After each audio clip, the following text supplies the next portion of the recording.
भगवत गीता अध्याय 17 सदा के रूप। दोस्तों, गीता के 17 अध्याय पे आप जानेंगे कि कर्मों को, भोजनों को, यज्ञों को, तपों को, ज्ञान वगैरह को कौन से तीनों भागों में बांटा गया है।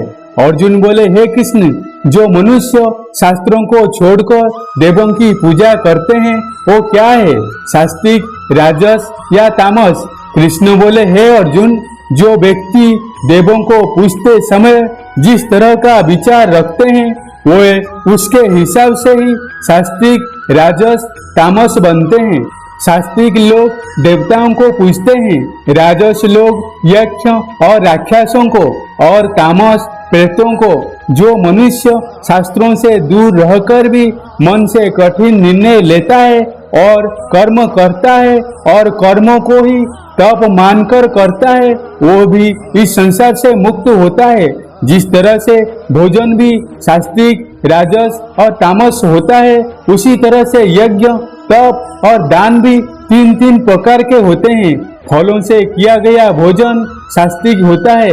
राजस भोजन स्वाद में तीखे जैसे मीठे, खट्टे, बहुत गर्म आदि होते हैं, और तामस भोजन में जैसे दुर्गंध वाले, बिना रस के, अधपके, अपवित्र आदि होते हैं। इस तरह से यज्ञों में शास्त्र विधि से नियत और फल की इच्छा रहित किया गया यज्ञ सात्विक है।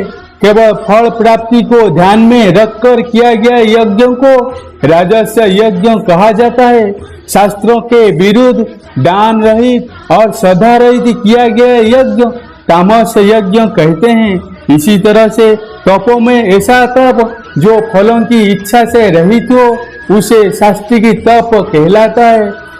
किसी वस्तु की प्राप्ति के लिए किया गया यज्ञ राजस तप कहलाता है, और किसी की हानि करने के लिए किया गया तप तामस तप कहलाता है। इसी प्रकार से दान में भी बिना खुद को श्रेय दिए जिसको जो आवश्यकता हो वो दान कर दिया जाए तो यह समझा जाए कि दान ही कर्तव्य है, वो दान सात्विक दान कहलाता है। जैसे भूखे को खाना खिलाना, वस्त्रहीन को वस्त्र पहनाना, अकाल क्षेत्र में अन्न दान करना। जो दान उसके फलों को दृष्टि में रखकर खुद का मान बढ़ाने के लिए, स्वर्ग की प्राप्ति के लिए और दान के बदले में वापस प्रत्युत उपकार की चाह में दिया गया हो वो राजस दान कहलाता है। जो दान बिना सम्मान के किसी को अपमान करके बलपूर्वक दिया जाता है या किसी अयोग्य को दिया जाता है तो उसको तामस दान कहते हैं। श्रद्धा रहित, फल की इच्छा रहित और जगत कल्याण के लिए किया गया दान, यज्ञ और तप मनुष्य को इस सांसारिक माया से मुक्त करके मुझ में विलीन करता है। दोस्तों, इस चैप्टर में आपने सुना ही होगा कि हर कर्म के 3 प्रकार होते हैं और इन कर्मों को करते टाइम आपके मन में जैसी भावना या जैसा मकसद होता है उसी तरह से आपको फल मिलता है। और ये 3 प्रकार है, सत, रज और तम। सत सबसे अच्छा माना गया है, तम सबसे गिरा हुआ माना गया है। सत का मतलब है आप जो भी काम करें, मेहनत करें, उससे एकदम इमोशनल स्टेबल होकर बिना उस काम के रिजल्ट के बारे में सोचे बिना उस काम को करने का क्रेडिट लिए खुद के मन की शुद्धता और संसार का कल्याण के लिए करें। लेकिन आज के टाइम में हम अपने गोल्स के लिए काम करते हैं जिनमें हमें मेहनत, लास्ट में रिजल्ट चाहिए होता है। भगवान कृष्ण ने कहा है कि हमारे दुखों का और काम बिगाड़ने का यही मेन रीजन है कि हम उसके रिजल्ट के बारे में सोच कर परेशान रहते हैं। इसीलिए दोस्तों, आप भी सबके इस रास्ते पर रहने की कोशिश करें। भगवत गीता अध्याय 18 मोक्ष संन्यास योग। दोस्तों, गीता के 18 चैप्टर में हम जानेंगे कि क्या त्याग और संन्यास एक ही है। इस पूरे गीता ग्रंथ को निचोड़कर आपको इसी चैप्टर में मिल जाएगा। इसीलिए आपको इस चैप्टर को लास्ट तक ध्यान से सुनना चाहिए। अर्जुन बोले, हे कृष्ण, मैं त्याग और संन्यास के बारे में जानना चाहता हूँ। श्री कृष्ण ने उत्तर दिया कि अर्जुन, इस संसार में कुछ लोग कर्मों के फलों को छोड़ने को त्याग कहते हैं, और अगर कर्मों को ही त्याग दे तो उसको संन्यास कहते हैं। कुछ लोग सभी कर्मों को ही दोष भरे और सभी दुखों का कारण मानकर उसका त्याग करने के लिए बोलते हैं, और कुछ लोग बोलते हैं कि यज्ञ, तप और दान वाले कर्म कभी भी नहीं त्यागने चाहिए। इसलिए अर्जुन, अब तू मेरे से त्याग और संन्यास को अच्छी तरह से समझ। इन दोनों में से मैं त्याग को पहले बताऊंगा, क्योंकि यह त्याग भी 3 तरह का होता है, सात्विक, राजस और तामस।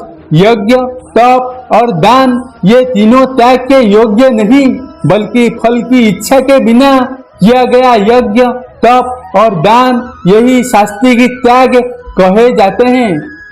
मतलब जो शास्त्र में दिया गया कर्म और धर्म जिसमें फल और आसक्ति ना हो, उसको सात्विक कहा जाता है। कोई मनुष्य अगर सभी कर्मों को यह समझकर त्याग दे कि यह कर्म ही दुखों का कारण है, तो यह त्याग राजस्य त्याग कहलाता है। किसी अन्य मोह के कारण अगर किसी कर्म का त्याग कर दिया जाए तो त्याग को तामस त्याग कहते हैं। जो व्यक्ति किसी भी काम से ना तो प्रेम करता है और ना ही नफरत करता है, ऐसा बुद्धिमान व्यक्ति ही सच्चा त्यागी होता है। मनुष्य शरीर कितना भी प्रयास कर ले, लेकिन वो फिर भी पूरी तरह से कर्मों को नहीं छोड़ सकता, जैसा कि सांस लेना। इसीलिए कर्मों के फल को छोड़ देना ही सच्चा त्याग होता है। जो लोग कर्म फलों का त्याग इस संसार में नहीं करते हैं, उनके कर्म फल मृत्यु के बाद भी उनका पीछा नहीं छोड़ते हैं। हे अर्जुन, मनुष्य मन, वाणी और शरीर से जो भी अच्छा या बुरा काम करता है वो 5 तरह से होता है। करने वाले के द्वारा, उसके शरीर के द्वारा, उसकी ज्ञानेंद्रिय के द्वारा, उसकी कर्मेंद्रियों के द्वारा या फिर उसके पूजनीय देवताओं के द्वारा। ज्ञाता, ज्ञान और ये 3 प्रकार के कर्म प्रेरणा है। कर्ता, कारण और क्रिया ये 3 तरह के कर्म संग्रह है।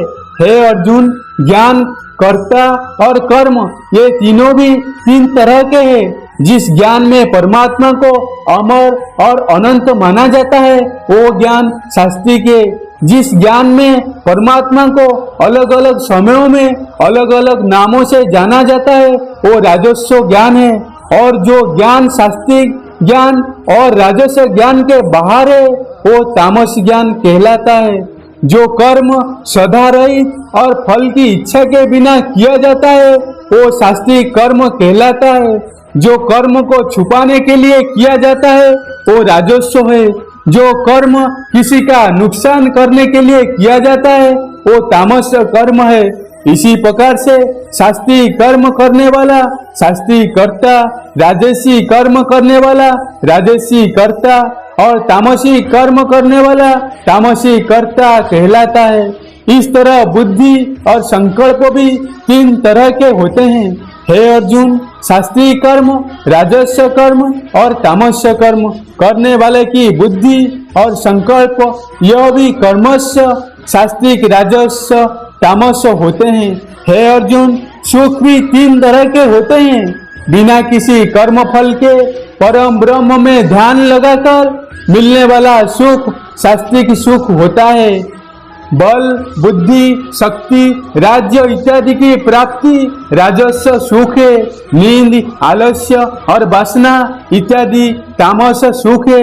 इस पूरे ब्रह्मांड में इन 3 प्रकार के अलावा और कुछ भी नहीं है। हे अर्जुन, ब्राह्मण, क्षत्रिय, वैश्य और शूद्र इन चारों के कर्म इनके गुणों के आधार पर बांटे गए हैं। अपने मन और इंद्रियों को वश में रखना, सभी प्राणियों का भला करना, धर्म का पालन करना, बिना कर्ता भाव के कर्म करना, परमात्मा के ध्यान लगाना, यह सब गुण जिसमें होते हैं उसको ब्राह्मण कहना चाहिए। बल, बुद्धि, दान, वीरता और शासन ये सब क्षत्रियों के कर्म है। खेती, व्यापार इत्यादि वैश्यों का कर्म है तथा इन सब वर्णों की सेवा करना शूद्रों का काम है।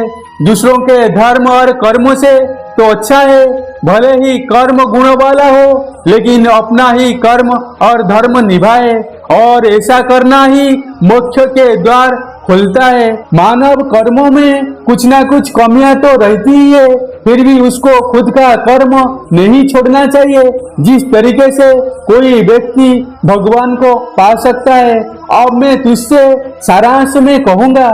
हमेशा और हल्का भोजन करने वाला, अपने देश का धर्म निभाने वाला, इच्छाओं के त्याग करके एकांत में ज्ञान का ध्यान करने वाला, मन वाणी शरीर को बस में रखने वाला, लाभ हानि सजीव निर्जीव मित्र शत्रु इन सब को बराबर समझने वाला, घमंड बल मोह रहित और शांति सहित भगवान से अनंत भक्ति प्रेम करने वाला सदा के लिए मेरे पास आ जाते हैं।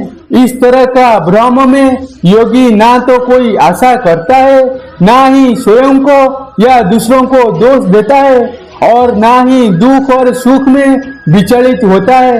इस तरह का परम योगी सब कर्म करता हुआ भी स्वयं को करता हुआ ना समझकर मुझ परमात्मा को ही कर्म करने वाला समझता है। हे अर्जुन, इस तरह से तू भी इन बातों को समझकर अगर अपना धर्म और कर्म निभाएगा तो तू भी मुझसे परम पद पाएगा।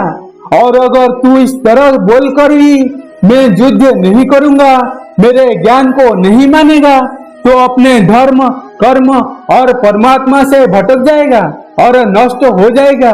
हे अर्जुन, तेरे अंदर भी मैं ही हूँ, इसीलिए तू सब मोह छोड़कर और इस माया से बाहर निकलकर अपना कर्म और धर्म युद्ध कर। इसी तरह से तुझे भगवान के धाम में ऊंचा स्थान प्राप्त होगा।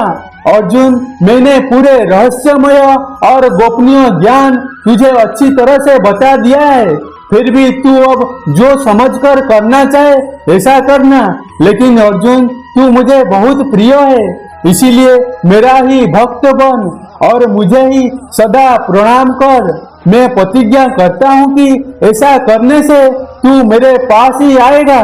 फिर भी यदि तुझे ऐसा लग रहा है कि तू पाप करने जा रहा है, तो तू जब मेरी शरण में आ जाएगा तो मैं तेरे पूरे पापों को माफ कर दूंगा।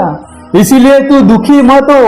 और अर्जुन, तू इसी दिव्य ज्ञान को उस व्यक्ति को मत कहना जो इसको सुनना नहीं चाहता, या भक्ति और कर्म नहीं करना चाहता, या परमात्मा में दोष निकालता है। परंतु जो भी व्यक्ति मेरे भक्त को मेरा प्रिय समझकर यह ज्ञान कहेगा, वो भक्त इस संसार में मेरा सबसे प्रिय भक्त होगा।